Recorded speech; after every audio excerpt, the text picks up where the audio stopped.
शिवसैनिक कुठला नाहीये, पण शिवसैनिकाचा घात करायला लागला तुम्ही शिवसेनेत राहून.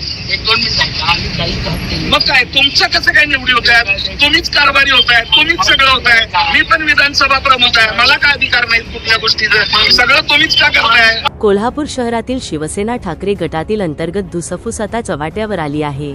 महापालिकेच्या स्वीकृत नगरसेवक निवडीवरून शिवसैनिकांमध्ये तीव्र असंतोष निर्माण झाला असून त्याचे पर्यावसान राड्यात झाले. शहरप्रमुख सुनील मोदी यांनी शिवसेनेचा घात केला असून ते काँग्रेसचे हस्तक म्हणून काम करत असल्याचा खळबळजनक आरोप करत संतप्त शिवसैनिकांनी त्यांच्या घरावर धडक दिली. कोल्हापूर महानगरपालिकेच्या स्वीकृत नगरसेवकपदी शहरप्रमुख सुनील मोदी यांची निवड झाल्यानंतर वादाला सुरुवात झाली. परिवहन समितीमध्ये विशाल देवकुळे यांचे नाव डावलण्यात आल्याचा आरोप समर्थकांनी केला आहे. निष्ठावान शिवसैनिकांना डावलून मोदींनी स्वतःची सोय लावल्याची भावना कार्यकर्त्यांमध्ये निर्माण झाली. याच संतापातून देवकुळे यांच्या समर्थकांनी थेट सुनील मोदींच्या निवासस्थानी धाव घेत त्यांना जाब विचारला. यावेळी मोदींच्या घराबाहेर मोठा गोंधळ उडाला. सुनील मोदी हे पक्षात राहून काँग्रेससाठी काम करत आहेत.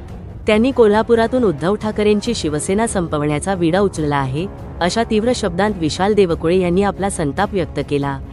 या आंदोलनामुळे परिसरात काही काळ तणावाचे वातावरण निर्माण झाले होते.